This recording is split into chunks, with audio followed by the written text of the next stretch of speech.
So, before we start, there's been a theory going around that there's a fake Mr. House apparently. People are adamant that the guy in the bar, the guy using the mind control tech, is not actually Robert House. This is Anthony House, his brother, the guy who runs the H&H Tools company. Um, I think this theory is fucking awful. And if this is actually what they're doing in the show, then it's just another strike against the show and the showrunners and Yeah, Bethesda. I was gonna say I ended up watching the previous episode with Smiley and just doing it again. And yeah, listening to it again, I can't say for certain that it's not. Like I know that the character of House that we see later, like from the previews, Yeah, is the same actor as this guy. yeah, So it that's wouldn't make any fucking sense if it was yeah, his that's brother, because that they would literally have to be doing a fucking twin brother who looks exactly the same, sounds exactly the same type thing, which Anthony House was not. yeah. So that's kind of my big thing because people are speculating that it's a body double or his brother because it's a different actor from season one, and we see that season one actor briefly on the TV in the bar before it switches over and shows this version of House, season two House, sitting in the corner. And I'm pretty sure that's where the speculation is coming from. But like exactly like you said, and this is something I think I said on the Discord. I think I said this to you off stream at some point. Um, we see this version of House sitting in the bar in the previews, not only sitting in the Lucky 38 in person, but on the screen in the previews. And it's like, yeah, I'm sorry. If that's not Mr. House, then who the fuck is it? That Yeah. it can only be House. It wouldn't make any fucking sense for it to be anyone else. It just can't be. Well, hey Pagan, I've got good news for you. Nothing in the Oh, show no. makes any fucking sense. So it might not actually be House. Yeah, true. And that's one of the reasons why I can't discount it. And that's why it's so annoying, because it's Yeah. like, I don't know. I could see these writers doing something so retarded as trying to do some dumb twist villain thing of, oh, it actually wasn't Mr. House who was evil all along. It was his twin brother. Like literally the most cartoon bullshit you've ever seen. Yeah. And the one thing that makes me think that maybe it's the brother is he never once mentions anything about his robots or Robco. He only talks about H&H and the tool gun, which was more of Anthony's thing, not Mr. House. So it's weird that he even brought that up and that he focused on that so much. And it's like, you know, this could just be them not understanding Mr. House's character, but it could also just be them being stupid and being like trying to do this dumb twist thing of, oh, well, we sprinkled clues the entire time. Why would he be talking about H&H and the tool gun and stuff like that? It wouldn't make sense for Mr. House to be talking about something like that. And why would he show up in a bar, like a fucking scrummy, shitty bar full of people who are below him? Like he would only be showing up to fancy parties and stuff like that. He wouldn't show up in a low quality bar like that. Only his brother would do something like that. I have a bit of a different theory, but it depends on information I haven't actually looked into. I think one of the things I noticed in the trailers is that the Securitrons, they have the H&H Tools logo printed on them. And I don't know if they're there in-game or not. I doubt it.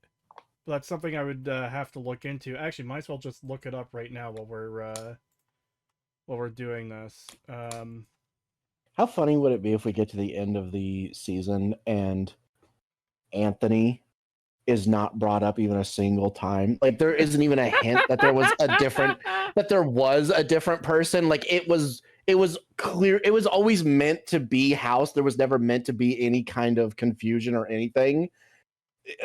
That would be really fucking horrible, but also funny. The case.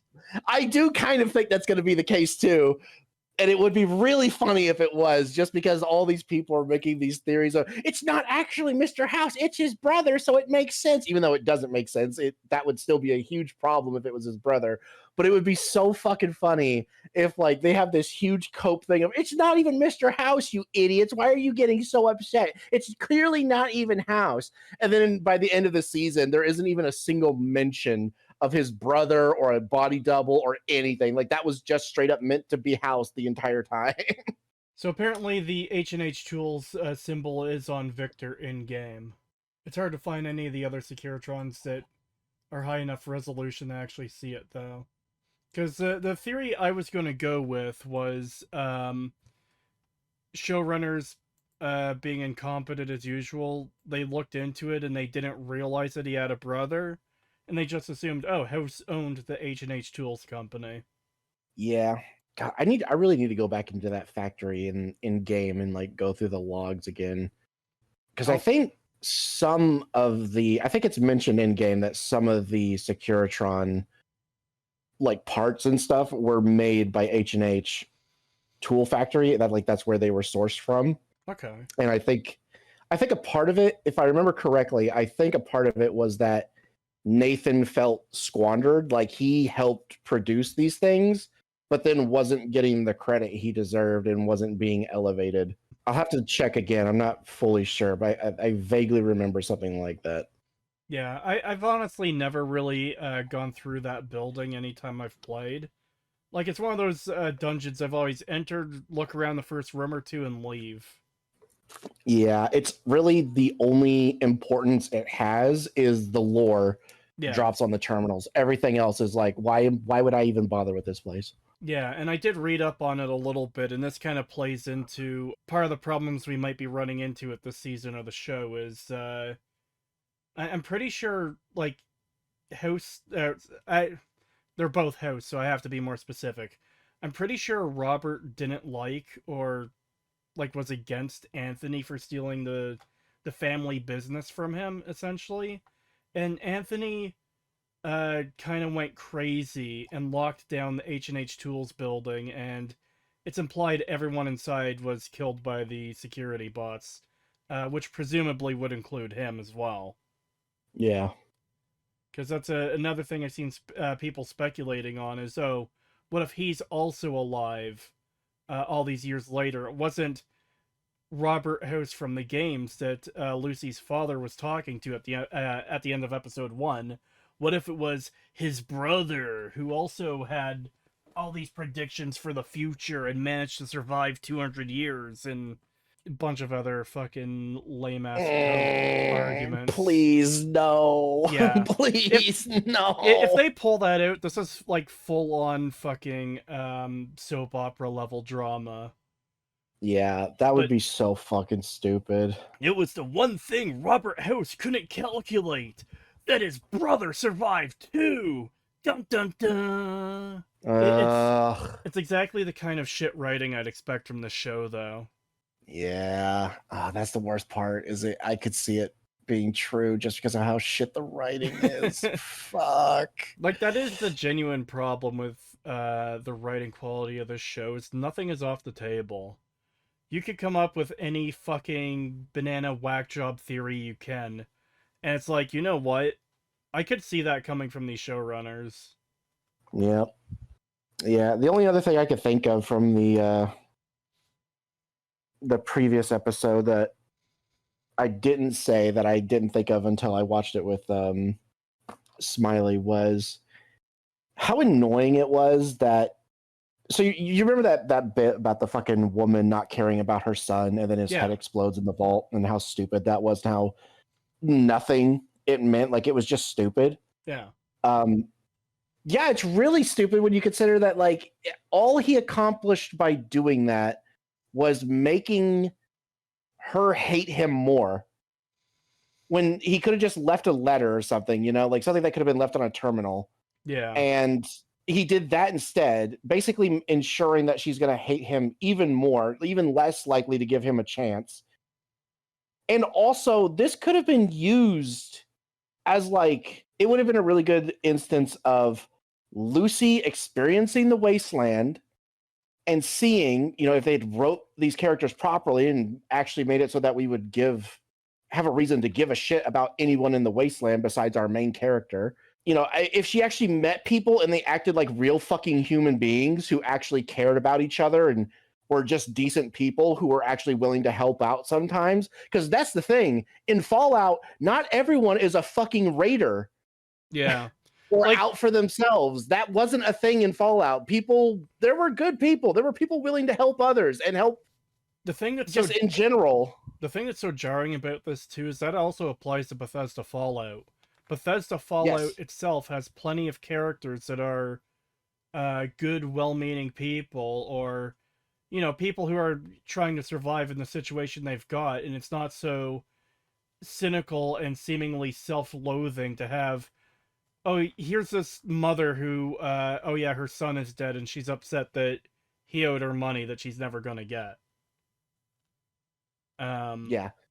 and that's a part of it too that feels like actively malicious, actively disrespectful towards the source material, where it's like, yeah, we're just gonna constantly portray this world as nothing but shit, essentially. Yeah. There's no real characters. There's no real people. It's all just fucking dumb caricatures of evil villains who just live in the wasteland for some reason. And it makes no sense. And if they'd actually wrote it properly, where everyone was just a normal person trying to survive, and there were people who were willing to help and actually cared about their families and whatnot, um, which I actually have something to say after that about that as well in a minute. But the point I'm making is it would have been a good thing of like her going through the wasteland, seeing all that, seeing that these people are worth saving, which would reinforce her own ideals and make sense why she isn't Yeah. fully on board with the ghoul and actually, wants to help people, and why she wouldn't become so cynical and shitty herself. And then contrast that with her father, who doesn't actually interact with any of these people. He doesn't interact with anyone on the surface. He just sees them all as like vermin, basically, where they're just meant to be killed or used as tools, nothing else. So he doesn't experience any of that stuff, and he just kills them. He just doesn't care. Whereas she is seeing the actual like devastation that it creates of like the loss of life, of people who cared about that person, and maybe they were actually going to help get this guy back and get him to the mother and stuff like that and all this other stuff. And it's like it just would have been better. It just would have made more sense to have portrayed it where they were just normal people who actually care about their family and other people and want to help, and then him being the one who doesn't experience anything, doesn't know what these people are actually like, and just views anyone outside of the vault as vermin, and he just kills them. And it would be a good contrast of why Lucy's view, like worldview, is the right one and not Yeah. her father's. And it would just make everything make more sense. And it would be really good. And it's funny because one of the only times we actually see characters who actually care about each other is the family that the ghoul fucking kills, because fuck you. Did you Yeah. notice that? Like, I just thought of that as I was saying it. I was like, Yeah. now that I think about it, the only time we've really seen of like characters who actually seem like decent people who care about each other are the people who wear fucking ranger armor and cared about their fucking kids. Yeah. So And that came into my mind a little earlier when you said, when you were talking about the mother and everything being shit. It made me think, oh yeah, there was that guy who the ghoul killed his son because the ghoul was like, oh, you're gonna come after me one day though, aren't you? I better kill you now. And the father was like holding his dead son, crying that he died. It's like, imagine if Lucy was there and had to experience that, where it's like how that would affect her and change her worldview, her view of the ghoul. Because like she's obviously growing attached to him somewhat, and that would have completely derailed that. But yeah, also back to the mother and her son who was killed. Um, it'd be a nice little reference to the games too, like the way the games play out, where like, oh, Lucy saves this guy, and she returns, like her and the ghoul return to the mother, and like this is something you could show in a quick 20-second scene essentially, where it's like, oh, thank you for saving my son. I don't have much, but here's something of a reward for you. And it could be anything, maybe it's a gun that she uses for the rest of the season. But, like, it would be a way of portraying a quest from the game. Like, it's not an actual quest from the game, obviously, but that kind of experience would be a way to portray it in the show that would have been neat. And, like you said, would have supported her worldview, and maybe even a bit of a learning moment for the ghoul of, like, yeah, maybe you are too much of a fucking shithead. Maybe there is something worth saving here. Yep. You mentioned the gun that she uses for the rest of the show. And you thought of the radium rifle. No, I didn't think of the radium rifle. I thought of a. You won't get this reference, but it's a scoped revolver with an ivory handle with 3 apples on each side of the handle as like her main weapon that she uses from now on. That is a Fallout reference, but not a Fallout reference you'll understand. Why, why the fuck would there be apples on a gun? People who know will know. Anyways, one last thing before we get into this, unless you had something else to add. It kind of struck me after the fact how much fucking nothing actually happened in that episode. So, like, the no vaccine with the cons is like entirely nostalgia bait. There's no actual purpose to that scene. Um, I guess the closest you could get to it having a purpose was Lucy's character being reset to be a naive vault dweller who doesn't know how harsh the wasteland is, even though she learned that lesson several times over in season 1. No, she just got reset, so she just left the vault again. Otherwise, Yeah, nothing which really is happens in weird. that episode. They wander the desert a bit, and nothing, like, it feels like a filler episode in a show that only has 8 episodes per season and shouldn't have filler episodes. A filler episode that also did like some of the worst damage we've Yeah, seen from this show so far, which is insane. yeah, that too. That too. It's like, yeah, the Ghoul and Lucy don't really accomplish much. They're traveling across the wasteland, but nothing is really done.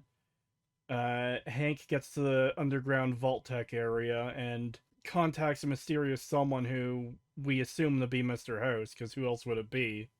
And Gnorm the Gnome releases all the vault tech executive assistants or whatever. It's like, I forgot. why the fuck I didn't you do forgot this about sooner? that. But, Yeah. like, Why otherwise, did you not do it sooner? otherwise there was nothing of substance. Everything that happened in that episode was essentially a waste of time. Yep. It really was. It really was just a major waste of time.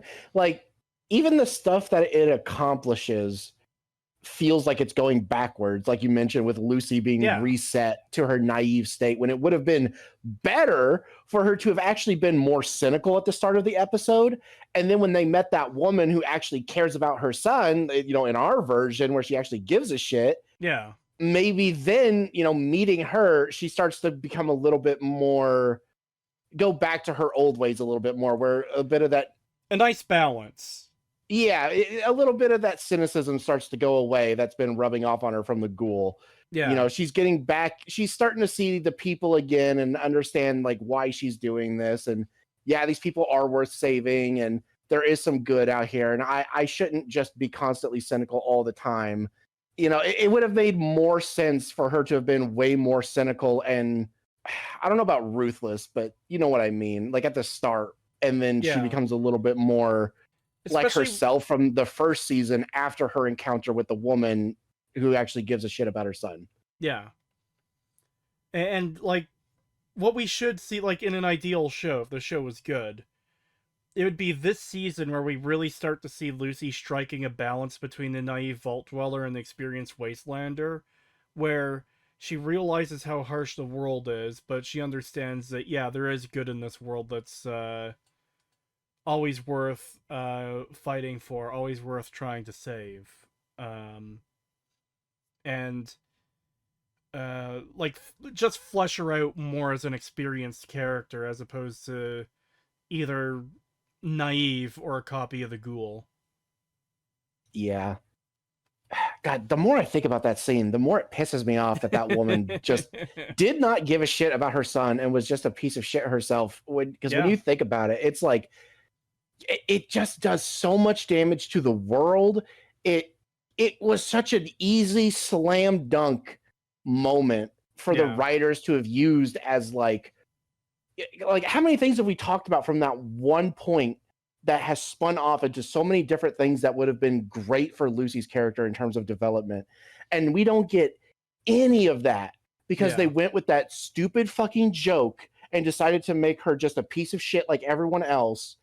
And it really does just make it even worse because it's like, yeah, why does Lucy have this weird, naive view of everything when everything she's encountered up to this point, other than, which is weird to say this, Maximus, who is a violent piece of shit, but to her, you know, she doesn't yeah. see it that way just because he helped her.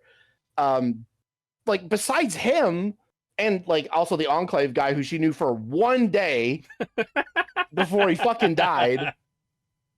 And she should be way more cynical and like hardened at this Yeah, point and have a bit more of an understanding of, yeah, this shit just ain't gonna work. Like, why would she? Why would she have this view of, yeah, the people in the outside the vault are worth saving or that they have any kind of decency within them when all I have experienced so far has been absolute fucking hell and these people revel in it. It seems like they revel in their own misery.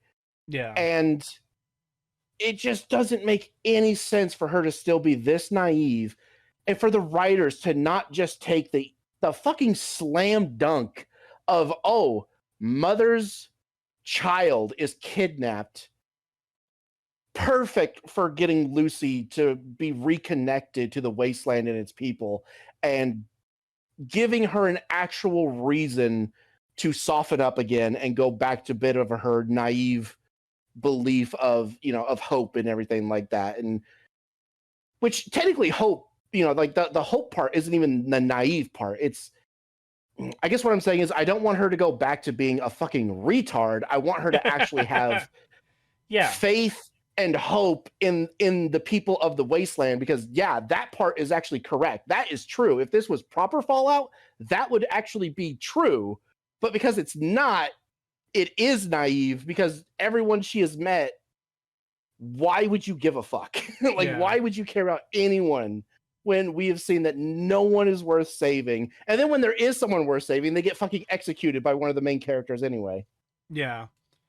And of course, we can't have anything be sincere. It all has to be this irreverent, self-deprecating, fucking cynical, nihilistic bullshit. Yeah.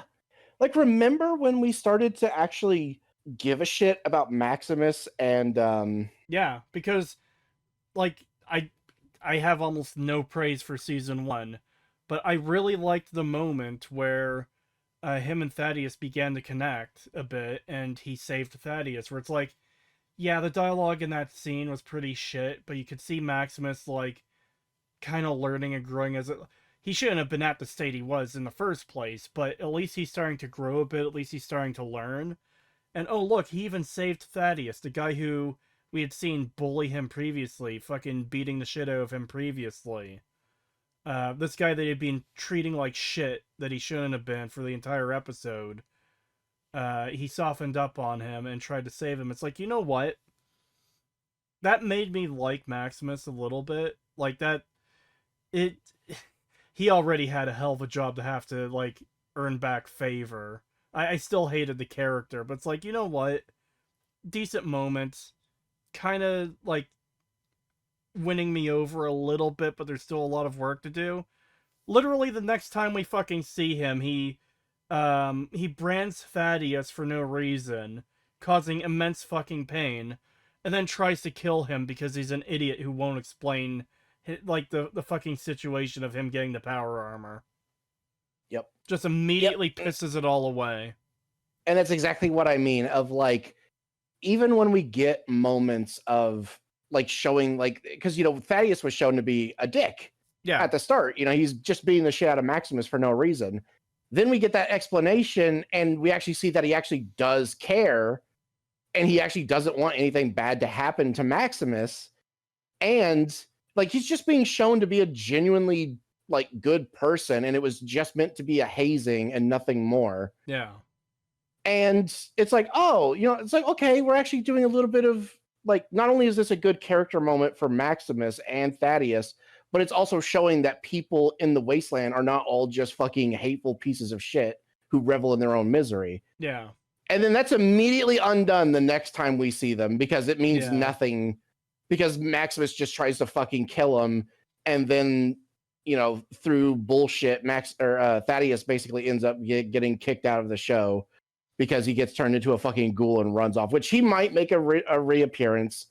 I wouldn't be surprised. Oh, he does. If He's he in the somehow, trailers. yeah. So I expect him to be like reappearing again, but the damage is already done. Yeah. It's already reset, where it's like, okay, well, we started to get some progress, and then that progress was reset back to zero. So anything that comes after that with those two will basically be like starting all over again.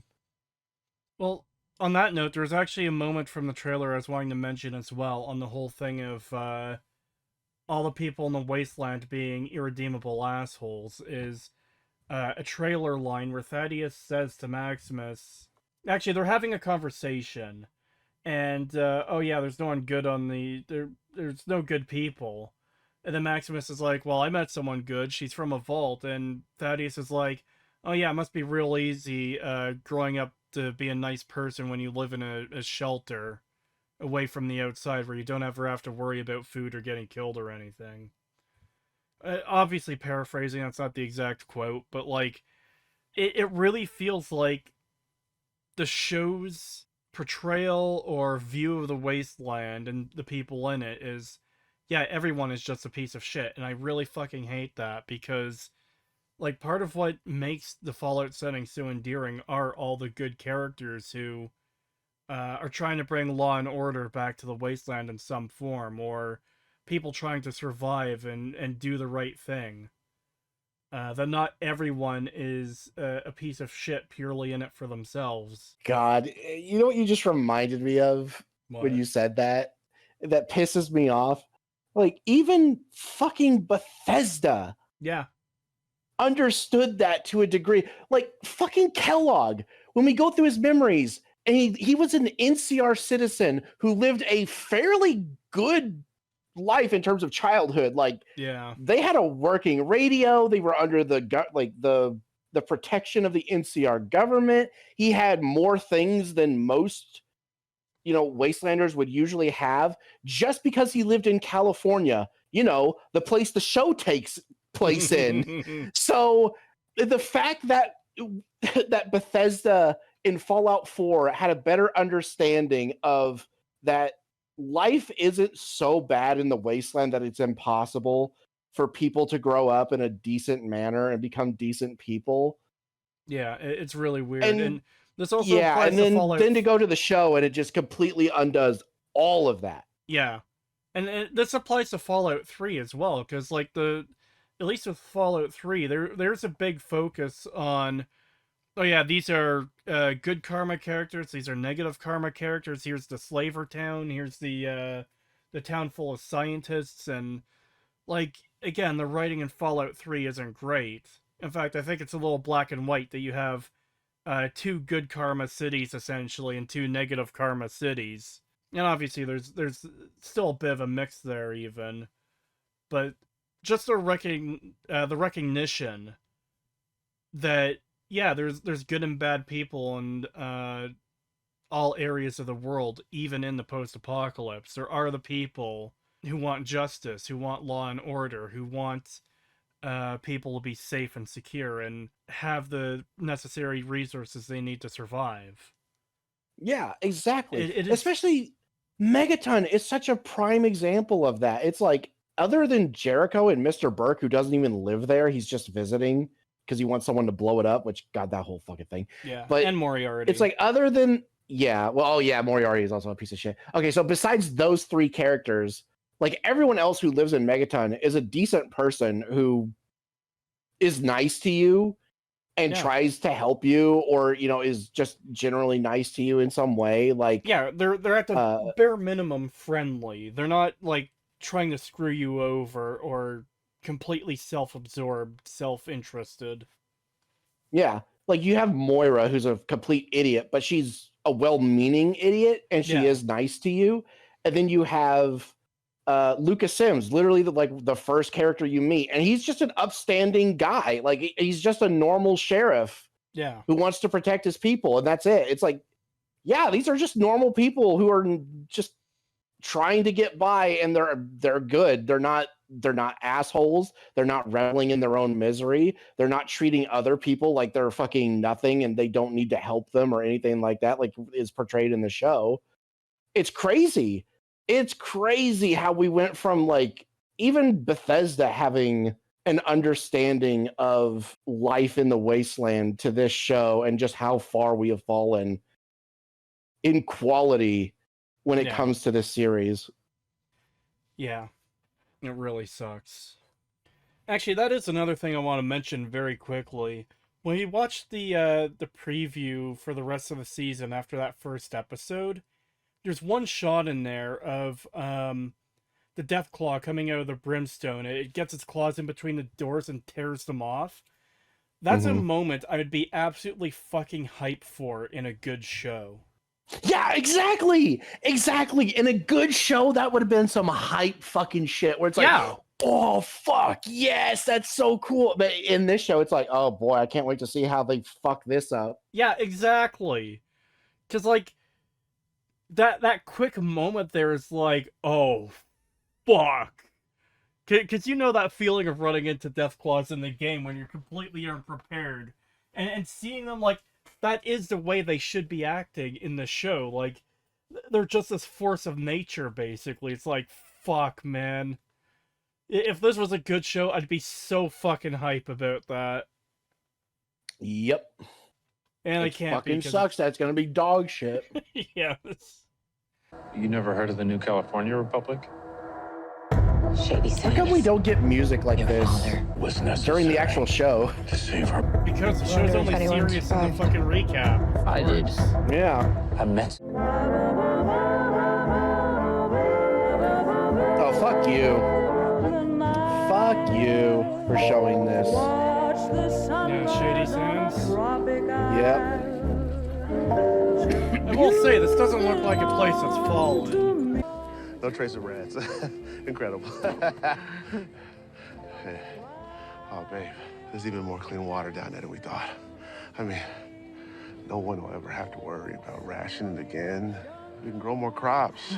We can have another kid. Patrolling the Mojave almost makes you wish for a nuclear winter. Oh, fuck off. Patrolling the Mojave almost makes you wish for a nuclear winter. Fuck off. Patrolling the Mojave almost makes you wish for a nuclear winter.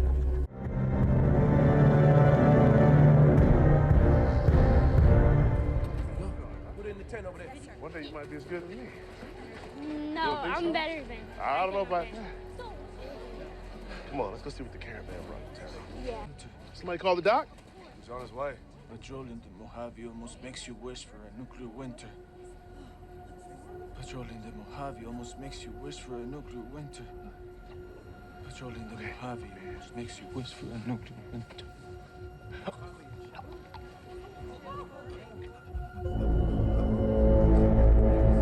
Oh, fucking. Oh.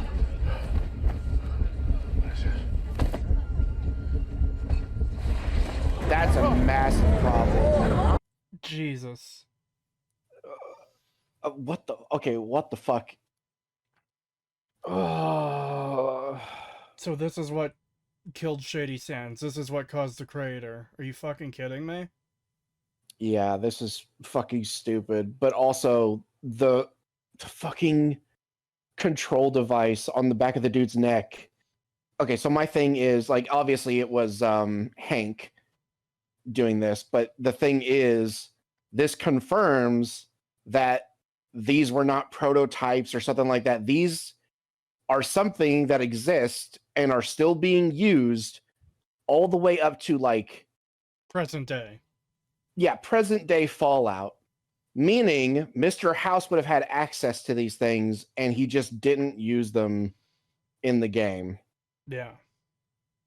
which is a massive fucking problem. Huge retcon. And then this bullshit is just insane. Oh yeah, a mind controlled, I guess, NCR soldier just walked a fucking nuke into the middle of Shady Sands and no one noticed. There's no checkpoints along the way from the NCR. There's nothing to like stop this sooner. The NCR capital, by the way. Yeah. This is smaller than the fucking megaton bomb. Yeah. Also remember, like, the Mojave. Yeah, it's quite a distance away. Quite a distance away. And yet there were checkpoints. Yeah, there should have been security checkpoints like along the way, because they would have had their own like contraband and stuff that they'd be checking for. Yep.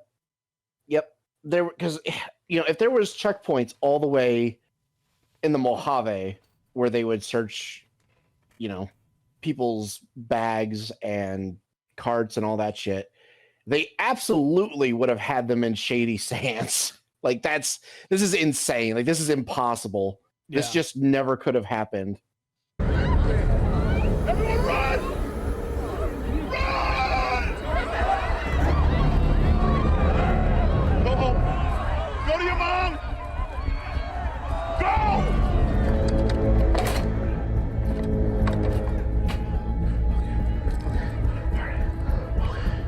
Calm down.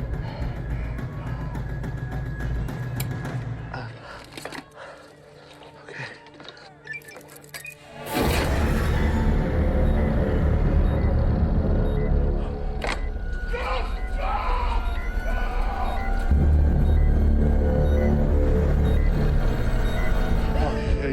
Yeah. There. Okay. No. Scared. Now listen. I'm gonna need you to stay in here. Okay, somebody's gonna come get you out, but until then. We're literally doing fucking Indiana Jones. We're doing the Indiana Jones things that it was Very slow, fucking mocked okay? for. Yeah. It's safe in there. The thing that New Vegas mocked. Yes. You are a good boy, and one day you will be a good man. No, you Come on, let's won't. get in here. Now listen, No, quite the opposite, it actually. can be tough out there, but as long as we leave it You don't have time a for little this. bit better than we found it, we did okay. Daddy! No! Can we see them get vaporized like fucking Terminator 2? Let's just get it started. Okay, we did good. We raised him. Hey, Fuck you. Fuck this. Yeah, that explosion wouldn't have caused the crater we saw either. God, I fucking hate it so much. This is fucking just absolutely disrespectful and shit Yeah. on every level. Dad, Yeah. come read to me.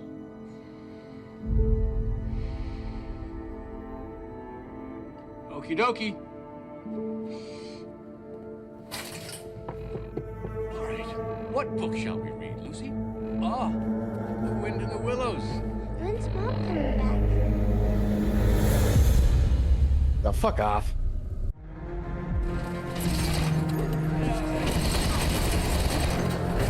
Oh god, not the fucking Fallout 4 assault rifle thing. Ugh. Why the fuck is Ugh. his armor still scratched up? Why did they not repair that in any way? I don't know. I guess it's iconic now, so it has to stay that way forever. You know it's Maximus because it's the one that's scratched up by the bear from season 1.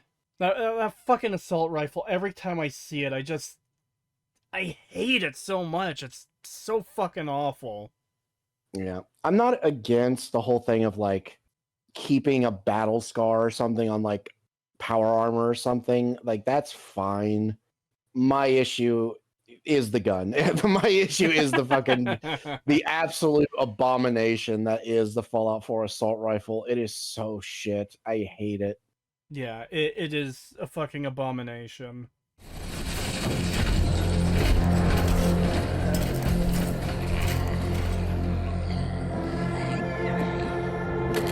What? They're not fucking zombies! Stop this! Why would it be doing that? Why would you knock it so hard when there's something under it you apparently want? Doesn't matter. Pack it up and report to the Vertibird. So he is just a knight now. What the fuck? Yeah, which is insane. Yeah. God, I hate this thing so fucking much. Yeah, I hate that this exists. Brotherhood has become scattered, broken into dozens of rival chapters, but now we have the strength to unify them. Why would they be under one rival banner chapters? here. Yeah, when the fuck did this happen? This is new. History.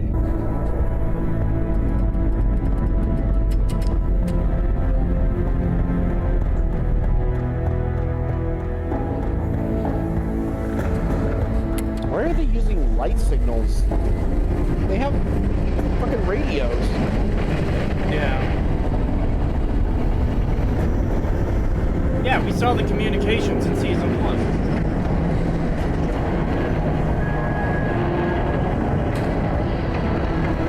Also, why is this on a playground hidden inside of a fucking like piece of playground equipment? What the fuck? Yeah, that's weird. Are they really doing what I think they're doing? No, fuck off. Fuck you. No. That's retarded. Fuck you. That's not how that would work. What? What the fuck? Yeah, we're just gonna... Area 51 is buried, so we're just gonna install these giant like, pre-war, we're gonna install these giant fans in case Area 51 ever gets buried, so we could just blow the sand away. That's not how sand fucking works! Yeah, this is insane. What the actual fuck?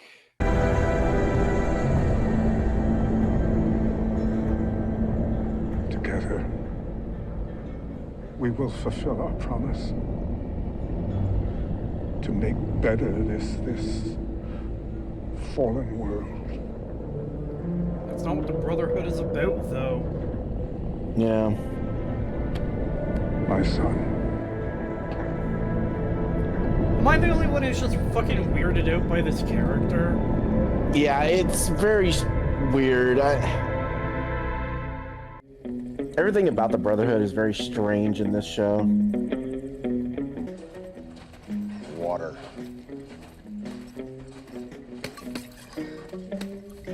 Were you always this rude? I'm guessing not. Look, your family may very well still be out there. I've seen enough by now to know that nearly anything's possible, but one thing I wouldn't count on is them appreciating the kind of person you've What is this music? This music is completely wrong tone for what's going on right now. Yeah. Like, is this why people say, oh, it's just like the games, because the music you're playing on the radio doesn't match up to what you're fucking dealing with in the story? So fucking weird, man. I'm just saying a little bit of kindness can go a long way. Charles Dickens actually wrote a whole book about it if you're interested. Nope. And by the third ghost, he was pretty much cured. We're really... Really?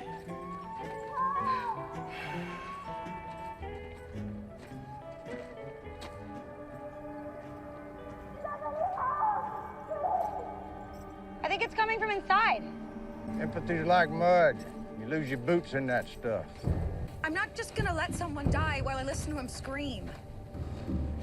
Folks been screaming for 200 fucking years. Did it ever occur to you that if you helped them, they would stop? You want to know what I was like before the war? I was just like you. Stupid.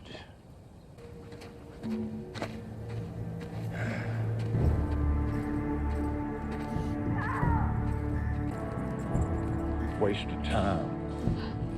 Doing the right thing is never a waste of time. Now watch, it's gonna be Bruh. another fucking. Half off lobotomies. Are you fucking kidding me? Oh my god, I fucking hate this show so much.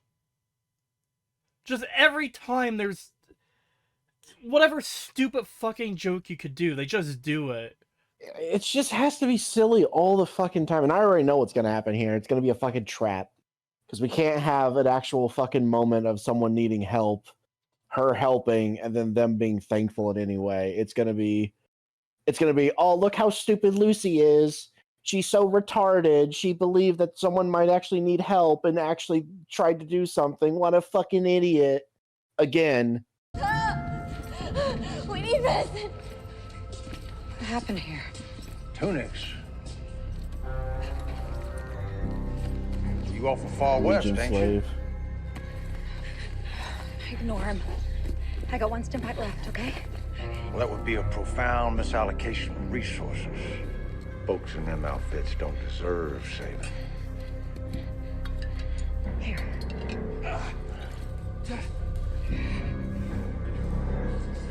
Another one. Let me help you up there, cowboy. Holy shit, he killed Markiplier. But you did lead us to dinner.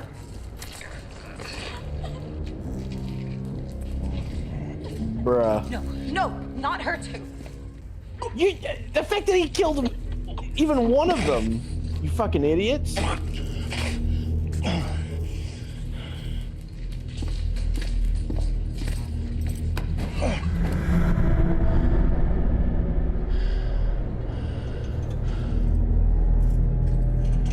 At least it wasn't a fucking trap like one of these idiots was doing or something, thank God. But what the fuck was that? Why did he just walk up and slit that dude's throat for no reason? And then Lucy's just like, well, but not this one. She should be pissed that he killed the other one. Yeah. Bitch could scream her lungs off a few minutes ago to call for help, but now she can't tell them, hey, there's scorpions here, by the way. Yeah.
Stupid. Give me some back. Help me.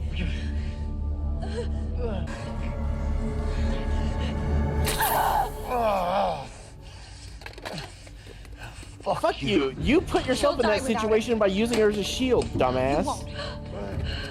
Thank you. Thank you. You're welcome.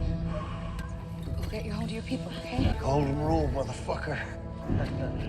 That rule is for people. You're disgusting, cruel. I am nothing like you. which is why, when I get her home, I'll come back for you. Give you a little time to think about the consequences of your actions. No, fuck you. You don't get to drop a line like that in Bethesda Fallout. Fuck off. Yeah. Also, what if there's more scorpions? He's just fucking dead. It's very durable. He'll be fine. He shouldn't be durable.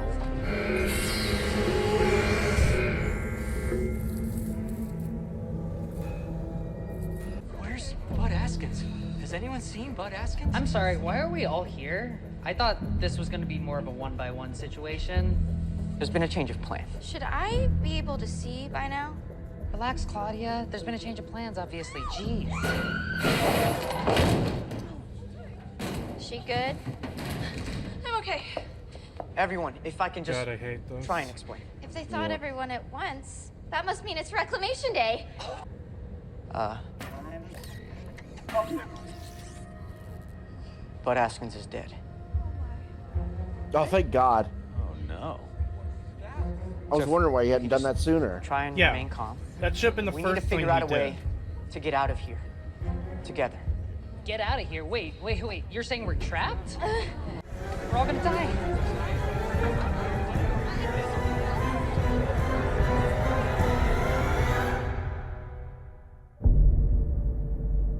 Legitimately, why should we care about any of that? Yeah, I don't give a shit.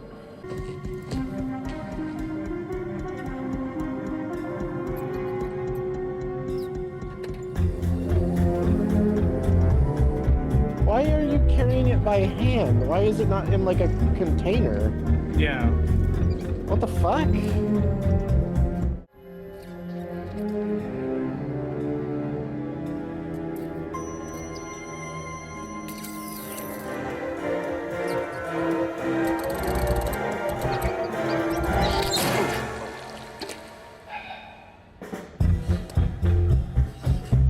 So, hold on.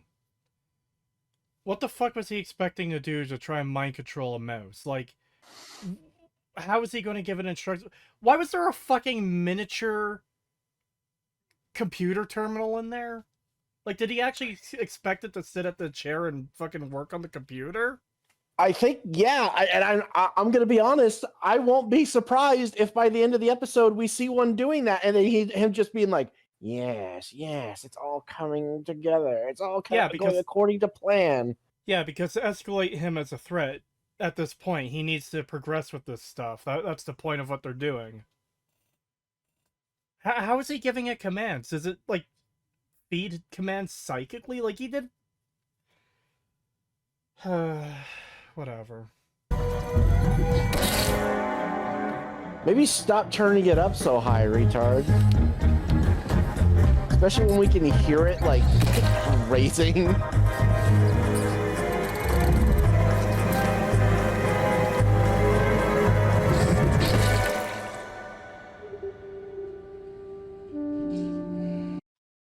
So it's just the fucking stupidity of everything once again. Like, just no limits to stupidity. They made a point of, hey, look how far it is to go get the rats. And he takes one at a time.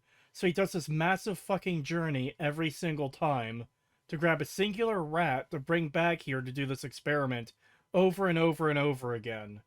Like, we saw it happen, what, 8, 9 times? But the implication is it's probably many more than that. Yeah. Like, just the stupidity of the fight. I can't take a character this fucking stupid seriously as a villain. Why does he not have, like, a fucking container full of rats so he just pulls one out and he keeps trying, you know? And obviously trying different things each time. But also, they already mentioned, like, insane stupidity of trying to mind control a mouse to sit in a chair and work on a tiny little terminal. Like, that... what? Yeah, why is it not just... Why can't it just be like a basic command of like, put the block in the hole? Yeah. You know, something basic that a mice wouldn't usually do on its own, but is rudimentary enough that if you commanded it with one of these, it could do it. Exactly. I don't expect one of these things to be able to just start fucking typing on a fucking computer terminal, no matter what you do. Yeah, a mouse, like, no matter how much mind control you put into it, a mouse isn't going to know what a chair is or what a fucking computer terminal is. So, like, trying to...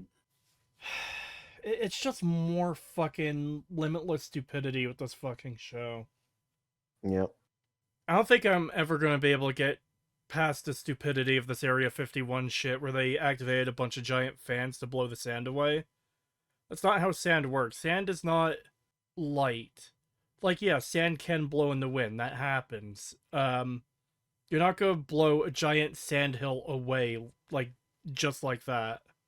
Yeah, that it makes no sense.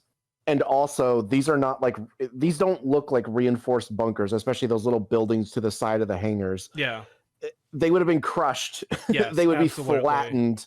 Even the hangars would have been fucking crushed under that much weight, I think, unless they're super reinforced.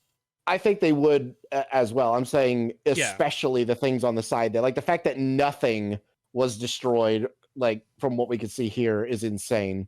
I know it's going to be called a nitpick, but really convenient how all of Area 51 was fucking buried under sand so no one could access it.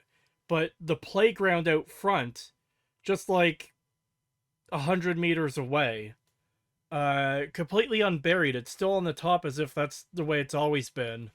So they could activate the console inside to activate the fans to blow the sand away.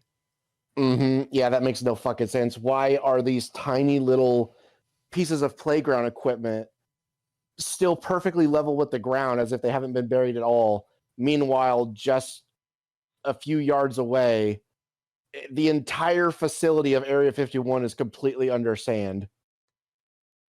Why did we need Area 51 under the sand? Like, there might possibly be an argument that, oh, well, if it wasn't buried, then it would have been plundered by now, so everything is as it should be in there. But that could still be explained away by, like, yeah, it just has a really, really good fucking security system because it's Area 51. There's robots that keep it under locked down.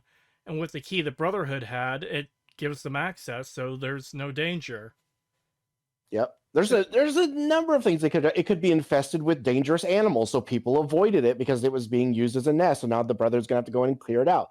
The fucking robot thing, where it's really good security, and you're gonna get fucking destroyed. You could have feral ghouls. The staff here are turned into feral ghouls, and people avoid it because anyone who goes in here gets ripped apart. Or here's an idea too.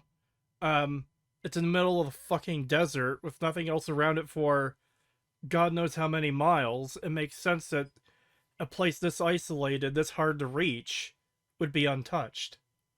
Yep. But no, we can't ever have even the basic amount of logic or common sense. It always has to be stupid bullshit.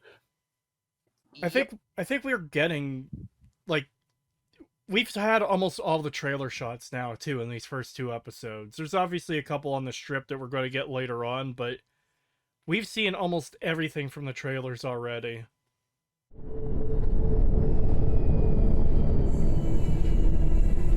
The no trespassing sign would not be that fucking close to the hangars of Area 51. Beyond this point, like, it wouldn't even matter at that point.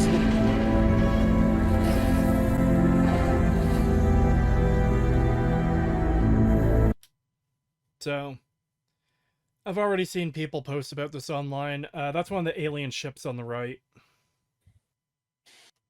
Yeah, you're right. Fuck. Because that's what we need more of. More fucking confirmation of Mothership Zeta. Please, God, let that shit die. They never will. We're gonna get another fucking flying saucer crash in Fallout 5, and then another one in Fallout 6, and another one in Fallout 7, because why fucking not? Yeah. Also, have you noticed that the hangar here is not airtight, and yet it is perfectly clean of any sand in this entire fucking building? Yeah. Again, logic isn't their strong suit. Yeah. Also, why is there a tentacle in a fucking jar?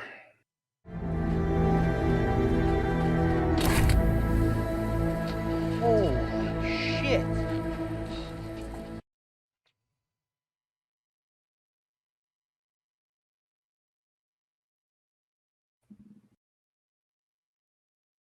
Bruh.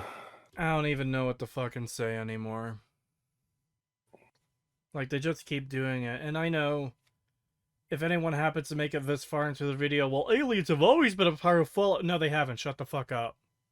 The aliens in Fallout 1 were an Easter egg.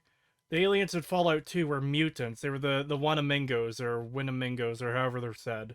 However they're pronounced. Those were mutants.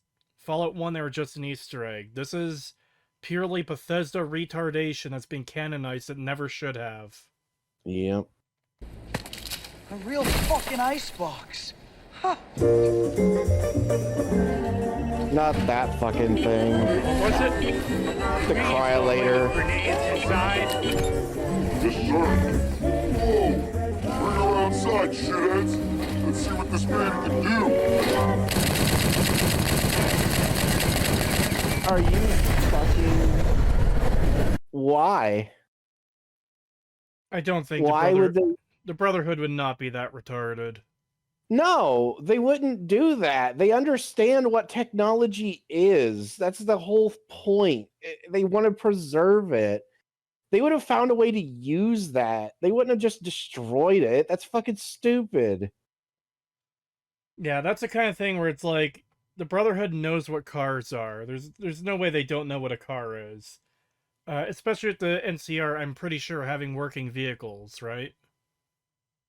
Yeah. So, the Brotherhood would see that and be like, okay, let's figure out how this thing works and figure out a way to make more of them. Because this would be useful for us to fucking travel. Yep. Also, I'm pretty sure we're shown... Well, I don't know about Bethesda games, actually. I could be wrong about that. But I do know, at least in Fallout New Vegas, they were known to use trucks. They use trucks to transport shit. So, they know what cars are. Yeah.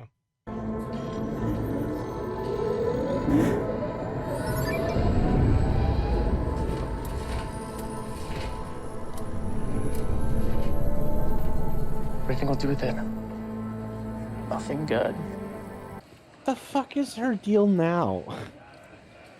Why do you do that? Like, why is she suddenly like against the Brotherhood and like what they're doing and everything when it seemed like, other than her not wanting to go on patrol and that's why she injured her leg, other than that, she seems like she's in full support of the Brotherhood. So I don't see what her problem is. All of a sudden now she has some sort of moral consciousness about this shit. They didn't do much of anything with her in season 1. It was the literal injury in episode 1, and then it's episode 8 she reappears and defends Maximus when he's about to be executed, rightfully so, by the way. And then Maximus is like, yeah, I'm going to leave the Brotherhood. There's a safe place for me to go to. And she's just like, nowhere's safe. There is no leaving. It's like, yeah, it doesn't really establish enough of a character to be like, oh yeah, the Brotherhood has got something. They're not going to do anything good with it, you know? Yeah, it's fucking weird. Yeah, it doesn't feel like, even from what little we got, that would be her stance on the Brotherhood.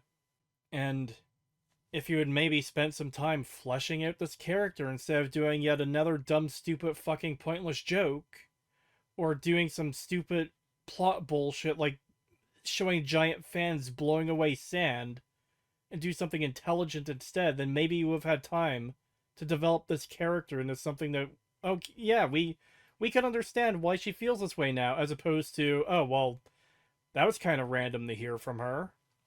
Yep. What is our duty? To fix the fallen world? Sometimes. In order to make a big problem something you can handle, you gotta make it small. So we start by bettering ourselves. And you can do that in all sorts of ways, you know. Self-discipline, generosity, valor. Dismissed. Why does it seem like he's gotten development since season 1, but Lucy hasn't? Yeah, that's weird. Especially with him walking around like he's got an actual position of power, not just a knight, but like, oh yeah, he's overseeing them going through this hangar of stuff. It's always gonna get dirty. Yeah. Listen, I've read the comms. Quintus called for this meeting, but He didn't tell the Commonwealth. He's breaking chain of command. Max, the Commonwealth isn't going to let him seize power without a war. Welcome to all who've traveled from afar for this most auspicious meeting. From the Grand Canyon, from Yosemite, from Coronado. Thanks to the efforts of the Knights of our chapter, the axis of power has shifted in the Brotherhood. Where the hell is the Commonwealth, Quintus? We should be here. And if they were here, what would happen? They would take the relic and give us nothing in return. Does that seem fair to you? No. That's taxation without representation. It's un-American. But what you're suggesting would lead to civil... What? Like, this is so far from the Brotherhood that it just literally isn't even the Brotherhood anymore. This is just whatever the fuck they want, with the Brotherhood logo stamped around, so... Yes, and also the fact that why the fuck would they care about the Commonwealth Brotherhood? They're not the real Brotherhood. That was the whole point of Fallout 3. The whole point of Fallout 3 was that those people deserted the Brotherhood. They were not really the Brotherhood. The West no longer had connections with them. The problem is that Fallout 4 reestablishes that, oh no, they are the real Brotherhood. They're just a different chapter of the Brotherhood. Because remember, Elder Maxon, who's only 20 years old in Fallout 4, got a unanimous vote to be Elder from the West Coast when he took over. Oh god, you're right. I forgot they did that. That was so stupid. Yeah. God, this is so lame. I fucking hate... I just hate everything about this shit. If we discount Star Wars and Star Trek, is the Brotherhood of Steel like the most fucking raped group faction in all of fucking media? Probably. Yeah, I can't really think of one that is worse than the Brotherhood in terms of like a faction that has just been completely changed in almost every like fundamental and core element way. And it should be stated too, there's a difference between changing them over time in the sense of you get to see those changes throughout the games or I guess seasons of a show. There's a difference between that and just and they're changed, which is what Bethesda always does. Because again, I have to go over this shit every single fucking time I talk about the Brotherhood. I'm not looking forward to doing it again when doing the analysis of this fucking season. The Brotherhood were technophile hoarders in the original. They were still very much like that in the sequel, but they were on the decline. They weren't doing well. Then in Fallout 3, they're saviors of the wasteland, running out to help people. They're killing super mutants because they're abominations that need to be killed. And then Fallout 4 has them turn into a diet enclave who have no nuance. They blow up fucking technology when they should be trying to capture it. And, like, they're just shit. And then in Fallout Show Season 1, they're a fucking crazy religious order with branding. And, what's this guy's fucking title again? It's not Elder, it's, Cleric. The High Cleric or whatever. It's like, yeah, the Brotherhood does not have clerics. That's not how that fucking works. It's not how it ever worked. And they're using this bullshit justification, and Bethesda fans use this as defense of the Brotherhood now as well, of, oh, well, it's a different chapter with different people in it. Of course things can change. It's this fucking incredibly obnoxious bullshit, both writing style and defense of, oh, time has passed, so it's perfectly fine to completely change things for no fucking reason. Like, this is the exact kind of defenses that were used to defend Luke Skywalker turning into a miserable old hermit who wanted nothing more than to fucking die. Because, oh, it's been 30 years since Return of the Jedi. Anything could have happened in that time. It totally makes sense that Luke Skywalker's entire character is completely fucking changed. It's the same shit here at the Brotherhood. Oh, it's been a decade, it's been 20 years, it's been fucking 15 years since we've seen them. So it makes perfect sense that this entire faction is completely fucking changed to be different from what it was before. so fucking sick of it. Yeah. It's even worse though when you consider like the time between.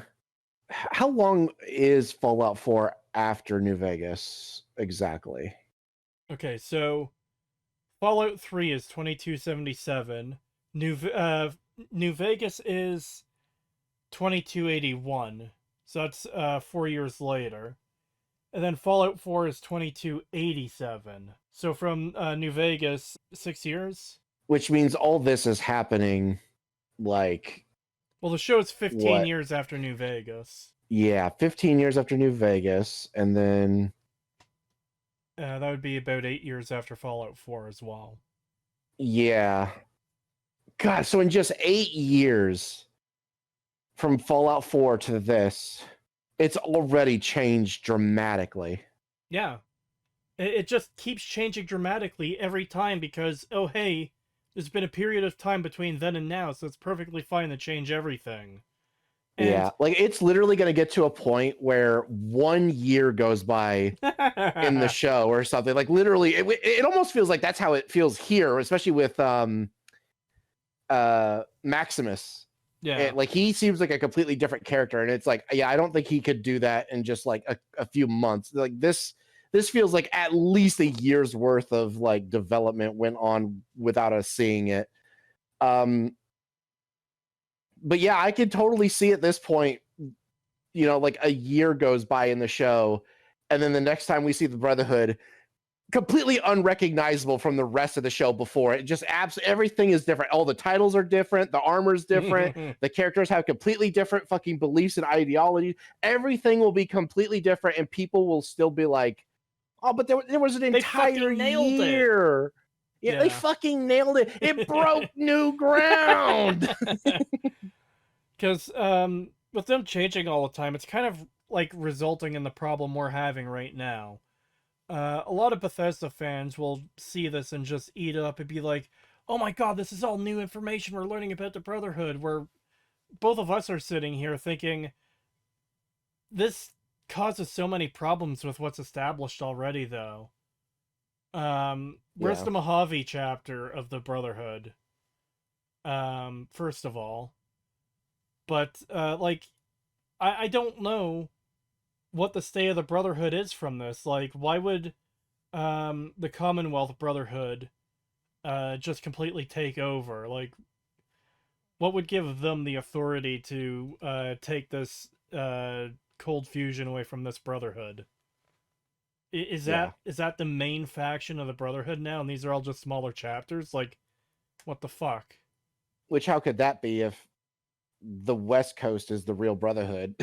And also, this is the inherent problem, too. Like, a lot of people like to say, oh yeah, different chapters, they're very different. So that excuses why all these changes happen. It excuses why this Brotherhood has clerics while all the others don't. When you have a faction that, like, fractures into different subgroups that are this completely fucking different, they're going to come into conflict with one another when they start having major ideological changes. And like, we already know there's going to be a Brotherhood civil war. We see in the trailer the airships firing at each other while one is crashing and burning. So it's like, you can't be a unified faction with a unified goal and codex of ideals and stuff like that, when you're just like, yeah, it's perfectly fine to have a whole bunch of different chapters that do things differently. It's fine that the Brotherhood constantly changes because they're different chapters, and that's an excuse for these changes when that's not gonna fucking work. Yeah, which I don't even understand how that would work anyway, because the Codex exists, and it's the same for everybody. As far as we know, the Codex is been around since basically the beginning of the Brotherhood and has been completely unchanged since then. So everyone should basically have the same template and set of rules and ideas laid before them as everyone else. So the faction can't really be that different, even within subgroups, if they're all following the same codex. Yeah. I just hate how they can't be consistent with anything. Like, as someone who does like the Brotherhood from the first 2 games, make them stick to that. Like, if you want to change them over time to be more open, fine. You can do that over time, where it's like they learn that they need to open up and accept outsiders and not be a bunch of hermits in a bunker. That's fine. But the way it is now, it just feels like I don't know what to expect from the Brotherhood anymore because they always change, so why should I ever be invested in them? You could never get attached to them because if you start to actually enjoy this slop, it'll be gone the next time anyway. So it's like, why even get attached? Because all this shit will be completely different. It won't even be remotely the same thing. So why care? Because that's what I was about to say. Let's say, for example, I did like the Brotherhood from Fallout 3. Oh yeah, I really want to see more of Fallout 3's Brotherhood. They're so good and cool. I really like them. I can't wait to see Sarah Lyons in Fallout 4. And then Fallout 4 completely changes them to be a Diet Enclave who are a bunch of fucking brain-dead assholes who destroy technology instead of capture it. Like, if I was a fan of Fallout 3's Brotherhood, I'd be extremely disappointed in that change from them. To just have that out of nowhere, this is what the Brotherhood is now. And then same thing goes for Fallout 4's Brotherhood. Oh, I'm a big fan of the Brotherhood of Steel in Fallout 4. I like how they want to kill all the mutant scum and destroy technology for some reason. It'd be like, yeah, what, like this weird cleric shit. That I would find that disappointing too, because it's like, this isn't what I recognize. This isn't what I understand the Brotherhood to be.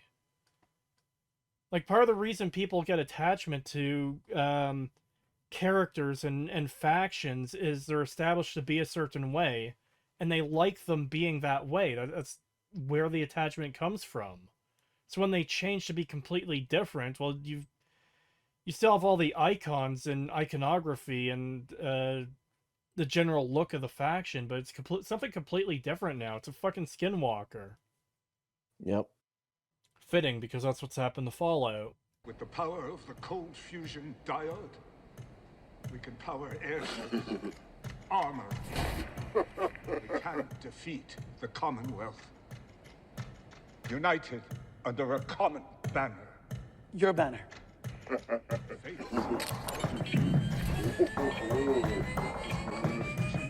Bruh.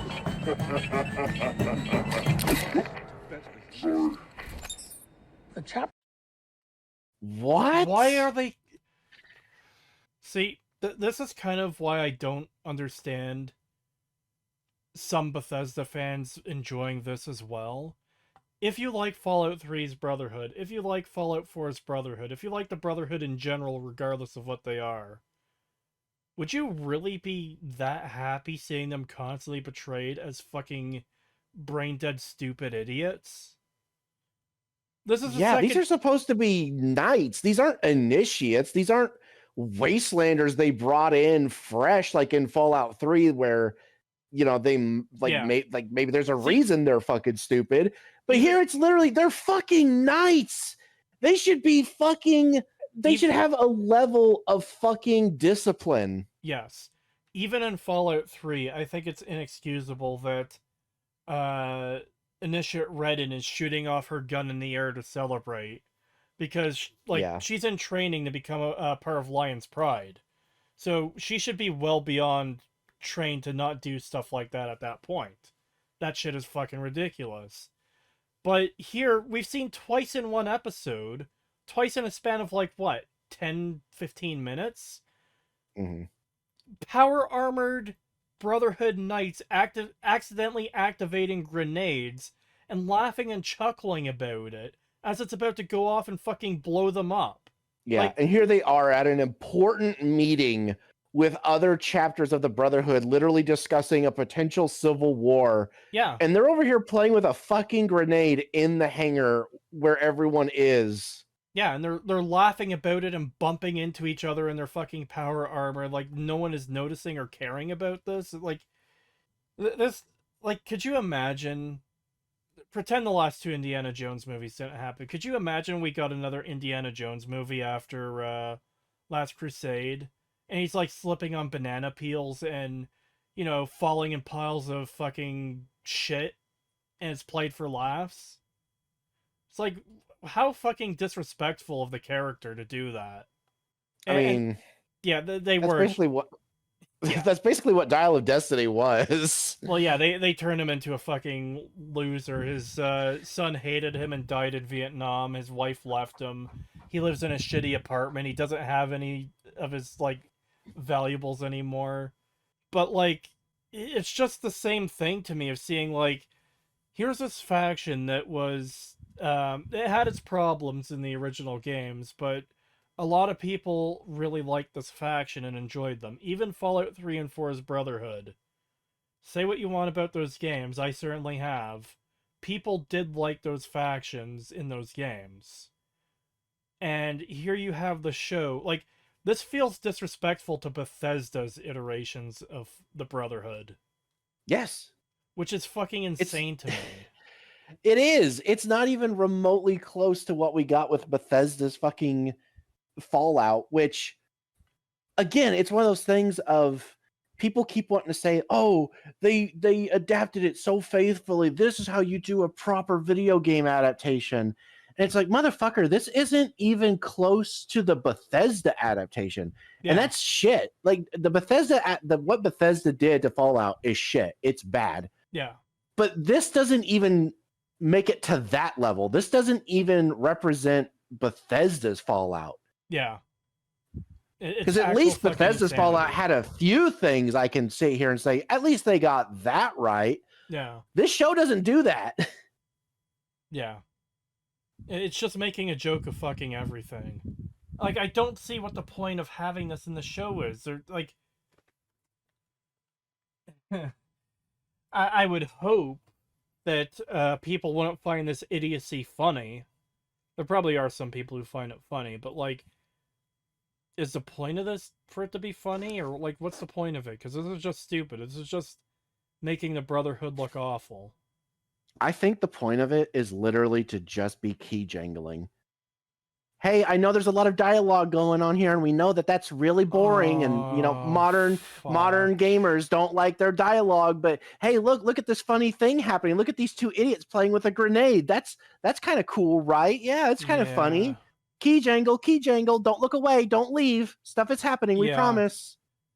That might be it. It might be like, hey, we need to keep things active to keep the ADHD audience tuned in. Because if we have too much talking and not enough, like, funny haha stuff happening, then they'll look away and not pay attention to our show. Yep. Because, like... Oh, fuck, man. Like, if that really is the reason, that basically seals it there. You can't ever have a good fucking story in Fallout ever again. If you constantly have to interrupt, like, what should be serious dialogue that we care about with this fucking absolute nonsense. Yep. Your mind doesn't go in for any of this religious shit. Yeah, and where we come from, women don't get to talk. Cunt. Keep talking and I'll carve you one. Look, the Commonwealth pretty much lets the canyon rule itself. So, as far as we're concerned, everyone else, go fuck themselves. Especially you. You just like that they let you fuck robots. That was one squire, and he was well within his rights. We have our differences, but there is something we all agree on. Power.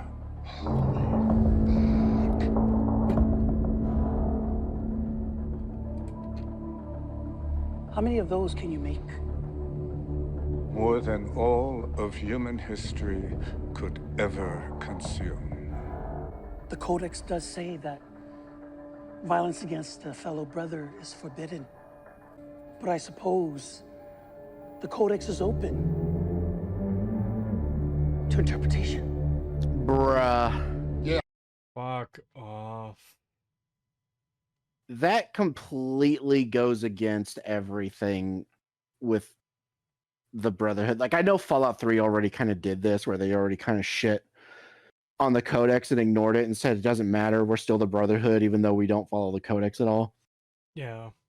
But Jesus Christ, man, this was such a big part of Fallout 1 and 2.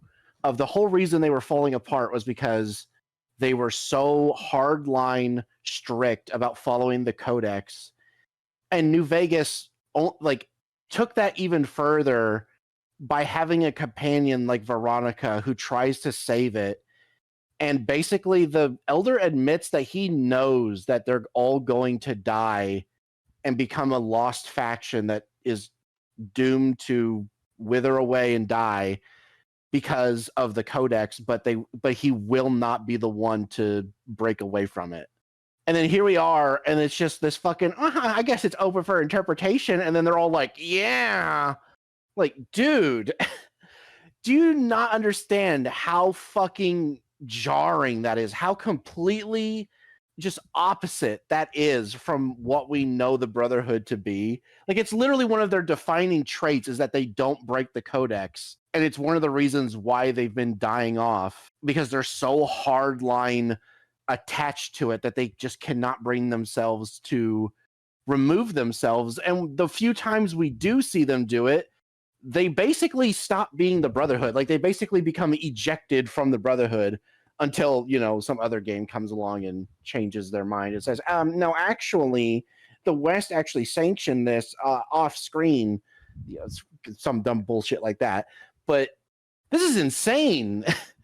This is just so insane. Like, it's literally what we were just talking about before, where it's just a continued rape of this faction, of just nothing of what the Brotherhood was is allowed to remain intact in this show. Nothing.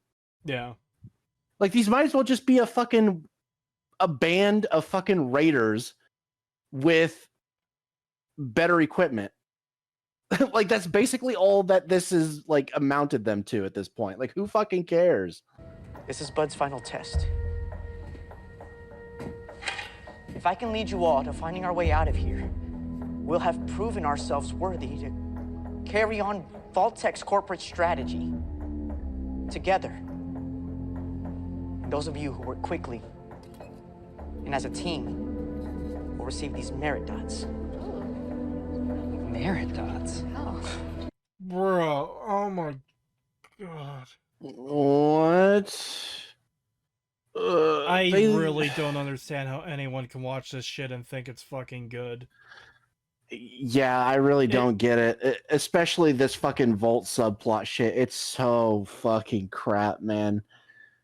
It's just constantly pushing the limits on how fucking stupid they can make everyone. Yeah. Well, I think we know that the Vault residents are not going to be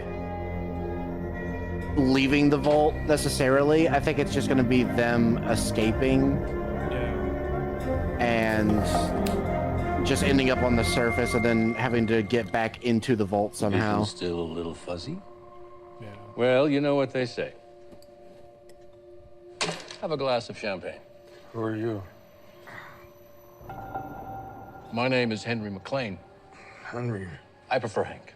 I think there's been some sort of mistake. I signed up for the Vault-Tec Premium Elite Plus. I noticed on your file that you had a family, but you only bought a ticket for one. It was expensive. So it's obviously justifying whatever Hank does to him is justified because he's an evil monster who only saved himself. Yep. If you're gonna make your bad guys be evil, at least make them proper fucking evil. Don't be like, yes, I will only victimize horrible people, and I'll still be evil. Like, this guy nuked a fucking town. There's no redeeming him. Just have him fucking slaughter a father of 4 already. Yeah, like, literally the last episode, he kidnapped a mother's son and blew his fucking head up just so he could tell Lucy something he could have said in a fucking paper note or a fucking entry on a terminal. Yeah. We're past the point of this dude having any kind of moral justification for anything. It really doesn't matter at this point. You could literally have this dude doing this to a child, and it wouldn't make any difference. Yeah. What are you doing? I'm improving a piece of outdated technology. Civilization. It hasn't worked out so far. But if at first you don't succeed,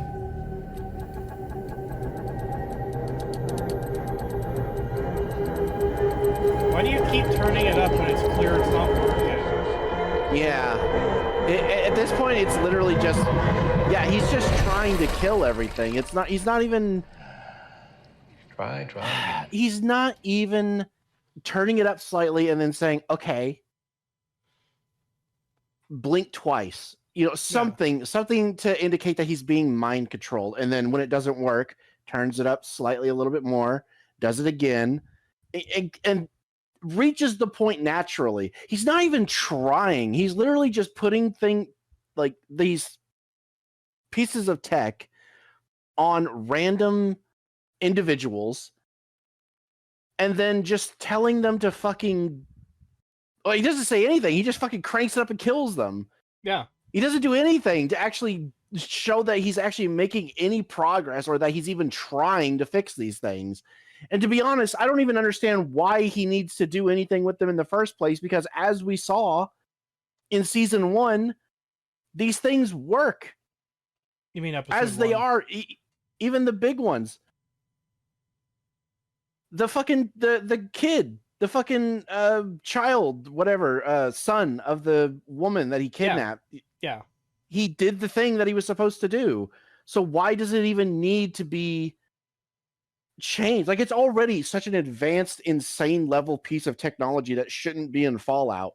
Yeah. This idea that it needs to be improved and made even more like OP is insane to me. Well, this episode alone started off showing a guy walking from the Mojave to Shady Sands with a nuclear fucking bomb. And, like, he wasn't doing well by the end, but he fucking made it. He did that long-ass journey. Yep. He didn't need constant supervision or, like... Yeah, and like you said, it's the fact that, oh yeah, he's not even trying. It's like, the guy in front of me is convulsing and doesn't look like he's doing well. I'm going to continue turning it up. I'm sure that'll definitely make it work well and not explode his head. Like every single fucking rat I've tested on.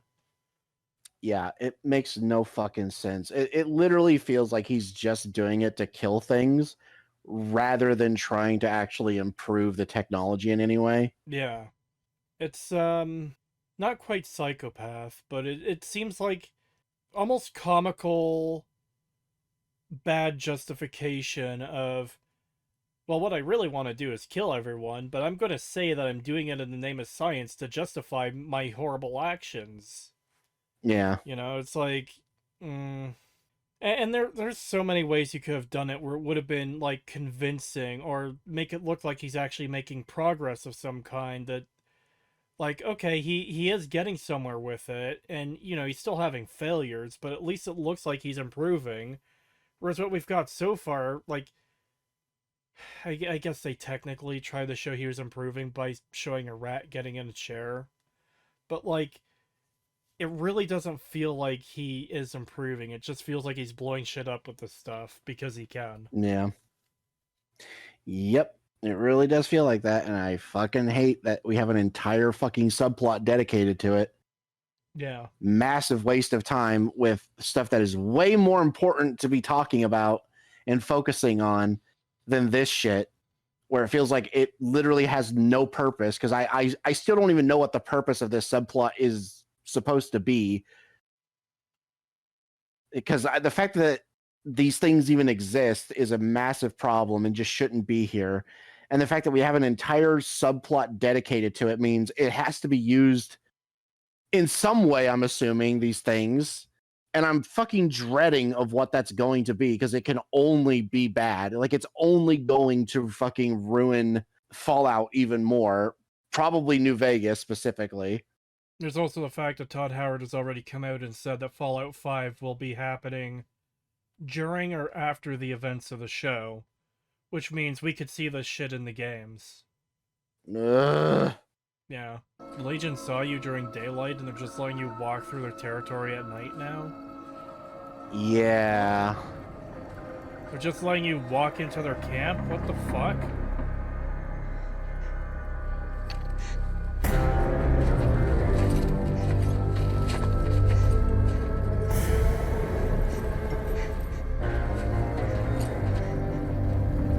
What? Why do they have random pig heads on posts? I realize we all have our cultural differences, but just so you know, I am nice. Oh!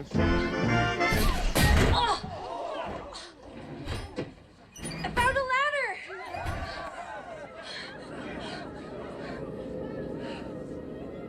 And of course, it's shittily designed. Yeah. Lead the way, boss. Comically shittily designed. Yeah, what is the point of having this thing if you can't even, like, properly access it? I also feel like this is going to be a massive fucking security flaw for vaults to just have this here. Yeah. Like, you just straight up have a hole that leads, I'm assuming, straight to the surface? That's a massive, not only security issue, but, like, how is it... So, like, radiation could flow into that fucking... Yeah, look at this! Holy fuck! Yeah, yeah, radiation would have just went down that fucking tunnel into that fucking chamber. That's crazy. Yeah, I don't know. I'm not even shocked anymore. I'm just kind of left just speechless at the stupidity of, like, yeah, fucking... Of course, that's what they would do. Why wouldn't they do something this dumb? Yep.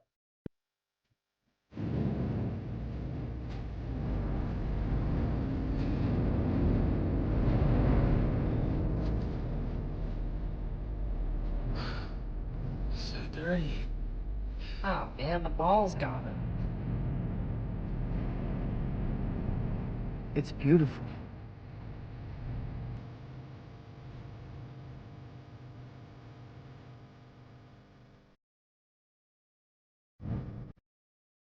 You know what? I actually kind of like that line. Like, yeah, it's the Yeah. desert wasteland, but this guy who's grown up underground all his life, seeing the surface for the first time, seeing the endless ocean in front of him, like, just seeing the outside world, it's like, you know what? That's actually a pretty decent line. I like it. Yep. In a better show, it would have been meaningful. Yeah. Yeah. If only.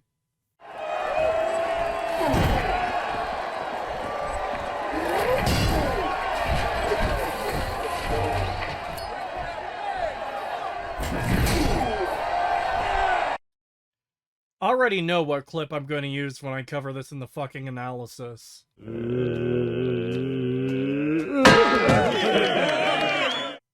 Fucking perfect representation of this shit. Yep. You the one who killed that NCR bitch? I did. Yeah, I did that. Bet I could mash you. Probably. All right, let me get my armor. No armor. Bareback.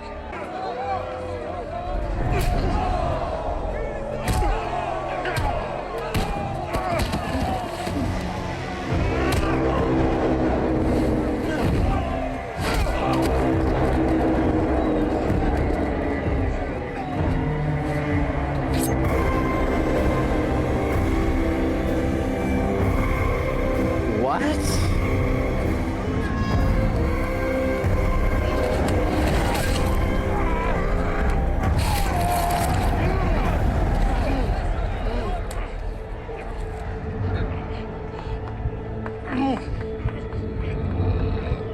This is stupid. Yeah, why would they fucking allow this? Why would they be okay with losing men? Especially when they're literally talking about one going into a potential civil war And also, Maximus is supposed to be like in a position of leadership, like a fairly high position. Like, why would you be okay with this? The fact that they're having a stupid brawl for the fun of it doesn't seem like the Brotherhood at all. The fact that, oh yeah, let's not even fight in power armor. Let's fight hand to hand, and not like as a training exercise, but let's beat the fuck out of each other for the fuck of it. Like, why? But then, oh, I'm gonna draw a knife because I'm winning the fight, but you got me. You got me once, so I'm gonna pull a knife and fucking kill you. Like, none of them have a problem with this? None of them? Yeah. How the fuck is that not like immediate, just like, whoa, what the fuck are you doing? Like, that's Yeah. not what this is. Even if they were gonna have these bouts, it's like, whoa, you're taking it to deadly territory. What the fuck is wrong with you? You're gonna be fucking, I don't know, court-martialed or whatever. Like, Yeah, this is something. insane. Yeah, it's just actually fucking insane. Like, again, it's like a bunch of raiders. It's not a military organization of any kind anymore. Yeah, like there's no discipline. There's no military tactics. There's no level of like decorum, I guess. There's just nothing. It's literally just, oh, me dumb, me kill now, me beat fuck out of own guys. It's literally just dumb raiders. This is what I would imagine like the Fiends would do, or like some raider group in the Wasteland, not the Brotherhood.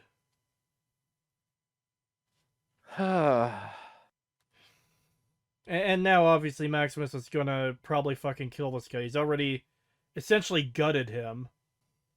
Oh, yeah.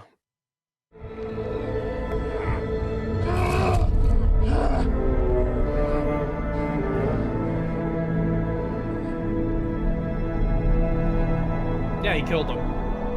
Yep. Oh no, Dane disapproves. He was trying to kill him first. Fuck off. Like, Maximus is actually justified here. Sorry to interrupt. Paladin Harkness, liaison from the Commonwealth. I understand we're discussing a civil war. I must not have gotten my invitation. And yet here you are. Welcome.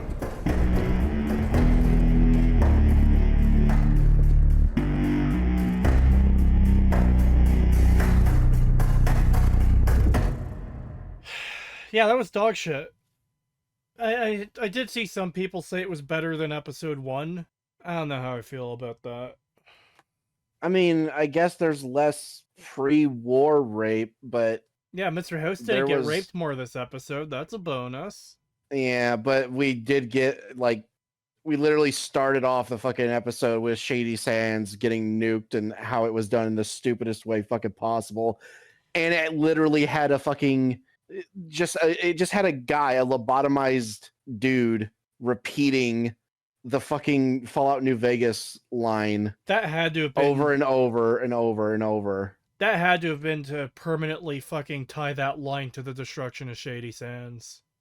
Yeah. You can never play New Vegas ever again without hearing that line and being reminded, oh yeah, Shady Sands blew up. What the fuck, man? I have had people point out the bomb that was wheeled into Shady Sands. That's one of Liberty Prime's bombs. Like, it's approximately the same size. So that's already a problem. Oh my god. Yeah, you're right. It is one of his. Oh my god. Yeah, that would not destroy Shady Sands. Yeah, because, like, we see them in, like, if the mini nuke didn't exist as a ammo type already, that would be a mini nuke where it's like, yeah, this is an extremely low yield nuke. It's, I don't even know how to describe it. It's just like a very small nuke. Yeah, it wouldn't. I don't even think it would take out a whole city block. You know, Yeah. It's like it's not going to destroy an entire city. It just isn't. Especially not on the level of destruction we saw in season 1, where it's this massive, massive crater. Yep. But And also, they could go fuck themselves. The whole, the fall happened before the explosion. Yep. You were fucking wrong, retards. They showed here it was not shown to be in any sort of decline. In fact, this is the best we've seen the wasteland in almost any depiction of the Fallout games. I would say this is the best, because, like, from moment one, from the first frame, they've got healthy farm fields. They've got plenty of built. The city skyline shouldn't be there. This is still Shady Sands in the boneyard where it shouldn't be. But ignoring the city skyline there, this is the best we've ever seen the wasteland. You can't tell me this is after the fall of Shady Sands. Like, oh yeah, the city is in decline when it's doing this fucking well. Yeah, it's insane. Like, this is literally the best we've ever seen any settlement in the wasteland, period. People and are yet happy, somehow there's this green is grass, like, everything seems to be functioning properly. This isn't fucking modern day Detroit or fucking San Francisco in the real world. This is like a thriving city. You can't tell me fucking, oh yeah, Shady Sands has fallen at this point. It fell several years ago. This is after the events in New Vegas. Bullshit. Yep. Bullshit. Actual fucking bullshit. It doesn't make any sense. Because it's in perfect health here. We literally see the NCR patrolling around. People are looking at the NCR soldiers in a way that is not in any way indicative of, it's their fault that we're in decline or anything like that. No, everyone's happy. Everyone seems to be well fed. We literally see them getting clean water and food. There is no sign of a decline whatsoever. And then they just get fucking nuked. You know what's actually really funny about this? It's kind of corny how nice everything is, because this is the obvious setup for, look how nice everything is and something horrible is about to happen to it. You know, it's a thing a lot of movies and shows do, where it's like, yeah, look how nice and perfect everything is, and it gets fucking ruined and destroyed. That counteracts Todd's claim that, I guess not Todd's claim, but Season 1 saying that the town had fallen at this point. Their own writing, like, trying to make things look so good in Shady Sands, retroactively fucks up their own line of Shady Sands has fallen, if that's supposed to be separate from the destruction. Yeah, like which that, I don't think it was. I don't that think was it just people either, coping. Yeah, that was I'm pretty sure that was just, especially it after was just seeing people this. coping. Bethesda knew exactly what they were doing. They wanted it this way of Shady Sands was perfectly fine, and then it got fucking nuked.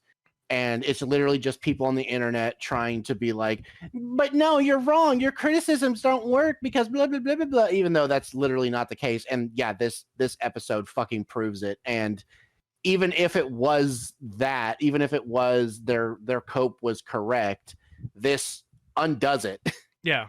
Like, you can't argue in good faith that, yeah, this is Shady Sands in its decline. It's fallen at this point, when it's still this prosperous and, like, doing well. Yeah, like, they literally have NCR soldiers patrolling the town. Like, there's nothing here to indicate that the NCR has lost any amount of power, you know, in the wasteland or been on any kind of decline. They're clearly not suffering from a famine. They have plenty of food and water. Yeah. Radiation clean. There's no radiation in the water or anything. They're not under attack from, like, an army or anything that we can see. So they're definitely not, like, being starved out in that manner or anything like that. The government seems to be running pretty well if it's running, you know, if all these people can be living like this and they're all happy. The happiest we've seen anyone in the wasteland thus far in any of the entries so far. So yeah, no, the whole fall of Shady Sands happened before the nuke. Bullshit. It literally impossible if this is, you know, yeah, if this is happening on screen, like, as we're seeing it, and this is how it happened, then that's bullshit. Yeah. There's also, we get a shot of Hank in the vault after the thing's been set off. Lucy doesn't appear to be any older there than she did in the flashback in Season 1. Yep. Because, like, it literally feels like So he took her back to the vault and within like a few days bombed. yeah, because that's the thing. So it was the famine of 77. The book was marked 76. And something, what was the other 77? There's another piece of evidence saying it was in 77 that Shady Sands blew up. For it to happen after New Vegas, it would have had to happen after, like, either same year, 2281 as New Vegas, or a year or two after that, which I don't think that works, for obvious reasons. Like, that's a 4-year difference minimum for Lucy. Like, she would have been a lot older. Yeah. I don't know how old necessarily she's supposed to be in the flashbacks, but if we assume, I guess 6 years old, that would have mean she would have been at least 10 if Hank waited 4 years for no reason to blow up the town, which, why the fuck would he wait that long?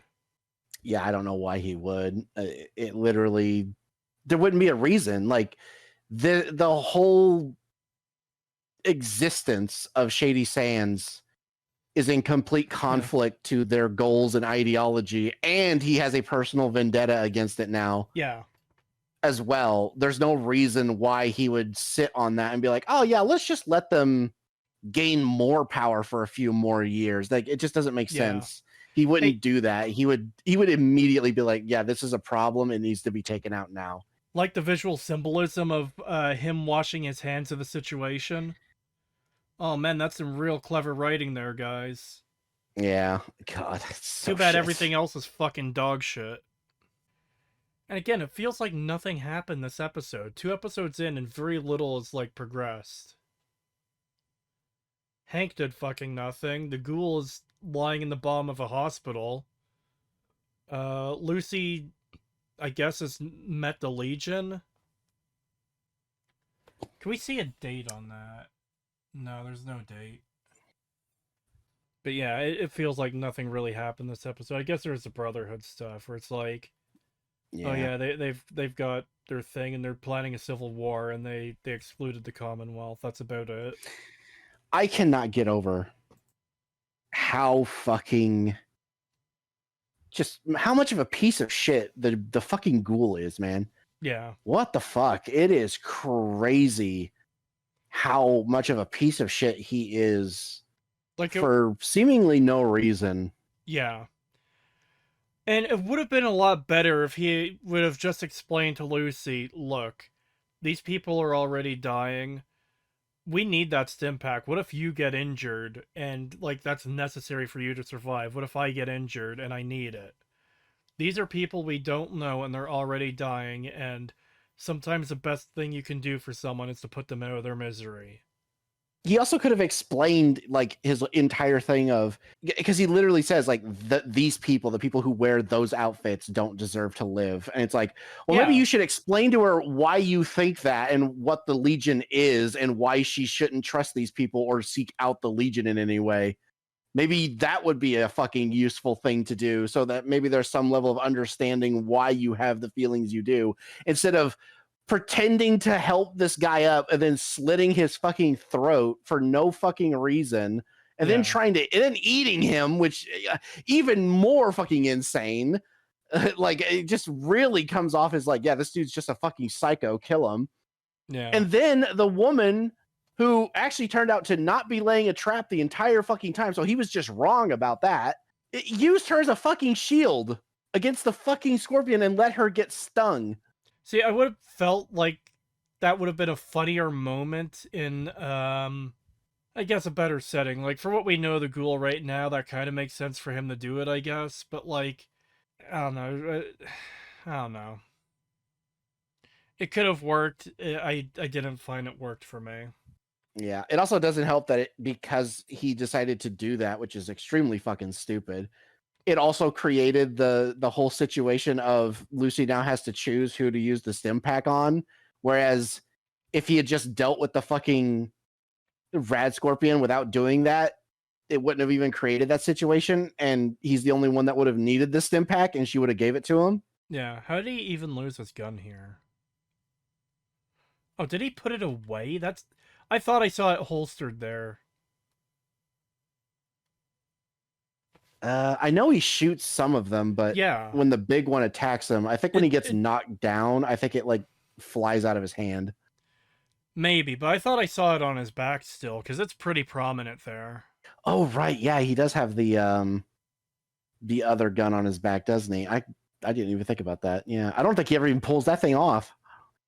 Okay, yeah, there's the one that blew up people in fucking episode 2 of season 1. So he should have it in his hand right now. Okay, you know something big is back there. Why are you not backing off from it? Why are you standing there like a fucking idiot? Yeah, like you see the door fucking getting rammed by something. Like, yeah, why the fuck would you just stand there? I guess he drops it when he gets knocked back, but it's like, I'm starting to not believe this guy survived the wasteland 200 years if he gets fucking thrown off this easily. Yeah. And like no survival instincts either with the door. He just stands there and watches this giant scorpion eat the other scorpion rather than get his gun. Yeah, he's still got the one on his back. Why he could literally just grab it. It's just stupidity on stupidity like usual for this show. Because like, I have to emphasize, this thing comes out, he's sitting there watching it. He's sitting there watching it. Grab your gun. Grab your gun. Grab your gun. Grab your gun. What are you doing? He's just sitting there watching it the entire fucking time. And like, is that his gun there on the right now? That looks like his gun. So it was right beside him within arm's reach the entire time. And rather than... he could have grabbed it at any time during that and he just didn't. Exactly. It's like just the constant unbound fucking stupidity of this show. It's also funny how he's struggling against the scorpion when it's on top of him. But when he sticks the grenade in, well, now suddenly, now I can fucking throw it off of me and far enough away to survive the grenade. Yeah. Because I thought he was just going to literally leave it on top of him when it blew up. I'm shocked that the writers were smart enough to have him get it away from him for the explosion. Yeah, honestly, I was so... God, I don't even know. I was debating if he was even going to pull his hand out of the hole. I was like, is he just going to let it blow up on his chest? Yeah. Or is he going to leave his hand in there and it explodes and then somehow miraculously he survives the grenade explosion to like against his chest, but then he loses his hand because he left it in there. That's what I was genuinely thinking. And then he just kicks it off of him. And I was like, oh, so you could have just done that. Okay. Retarded, but okay. Yeah, this was dog shit. And also, once the girl is, like, fully walking, why does Lucy need to walk her to her door? Like, hey, are you fine to continue on your own? I need to get back to my friend. Yeah. Like, maybe she's expecting some kind of reward or something, but, like, I don't know, man. It's like, at this point, it's like, maybe you should turn around and leave. Yeah, especially once she sees the Legion. It's like, okay, I think we've walked you far enough. I'm going to head back now. Yeah, it's like she doesn't know what the Legion is, but it's like just seeing that up on the hill, it's like, I think I'm going to turn around and skedaddle. Yeah, we've gone far enough. And especially when the woman leaves at this point. She's gone. Yeah. Lucy doesn't even know where she fucking went. So at that point, it should just be like, okay, clearly she's knows her way. She doesn't need me anymore. Time to turn around and go back for the ghoul. Even though I don't think she should go back for the ghoul. She should honestly abandon that fucker, but... Yeah. Whatever. He's just such an unlikable piece of shit, dude. Like... Yeah, I find... It's... almost all these characters crazy. unlikable. Yeah, but him especially, where it's just like... He's just such a fucking evil piece of shit, and yet he just gets away with it for some reason. And you could have had the dark and brooding badass character be like a bit of a dangerous asshole, but still endearing. Where the ghoul, they just make a fucking asshole. Like he's completely irredeemable. Yeah.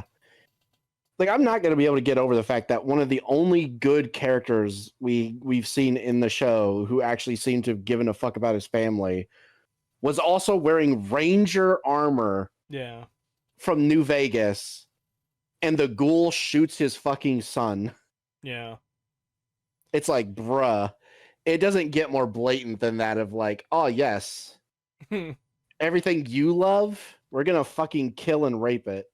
Yeah.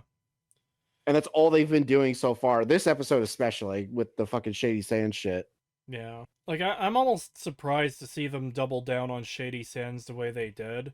I expected them to try and backtrack and be like, let's make it very super blatant that it happened after New Vegas, but they didn't even try. They went in the opposite direction. They made my argument stronger. Yeah. It's Which is crazy fucking too, crazy. because yeah, they had all this time to like fix that and do whatever they wanted for season 2 to try and make it make more sense and lean more into like their defenders' arguments to strengthen their arguments. And they didn't. They were just like, no, we're actually going to prove the critics right. So there is one thing left I want to mention at least, and I know it's already been mentioned, but just trying to find any fucking positive I can in this. We already talked about at the start of this recording, quite fittingly, obviously we didn't know it would happen, we didn't know how fitting it would be. The one good moment from season 1 was immediately undercut and ruined the next time we saw Maximus and Thaddeus. Where, like, oh yeah, all the goodwill he had earned from that scene was pissed away immediately. With Norm, like, it's a single line, it's a quick moment, but him getting out onto the surface and just being like, it's beautiful. Like, actually shocked that, like, what the surface looks like, and I know I'm stretching here. I know I'm reaching real fucking hard, but it's like, that's actually a really nice line. I really like that. And I wish it was in a show that had some good writing and substance behind it, where it would be a lot more meaningful than it is here. It's kind of like what we were talking about earlier with the preview of the Deathclaw tearing the doors off, where it's like, man, if this was in a good show, that would be hype as fuck. But because the show's dog shit, it's like, yeah, whatever. It's kind of the same thing here, where I desperately wish this show was good so I could, like, properly enjoy Norm's little line there. But it's just a drop of water in an ocean of piss. Yep. Yeah, and I can't wait for them to fucking ruin it somehow in the next episode. Well, I think that'll be a bit harder, because, let's be real, I don't give a fuck of any of these Vault Tech popsicle fuckers. So I don't care about them dying or whatever. Norm would have to actually go fucking Maximus level evil to fucking ruin that one little line. Well, that's what I was expecting. I was expecting him to, like, do something where he just, like, sacrifices all these people or something to get back into the vault and just leaves them to die or something. Yeah, fair. Or in literally the next episode, it's like the first, like, the second it cuts to him for the first time in the episode, he's just like, God, this place fucking sucks. I fucking hate this. It's, oh God, get me out of here. Like, it just immediately undercuts that line in the next episode just instantly. Well, is that everything we've got? I think so. Yep. Fuck, I hate it.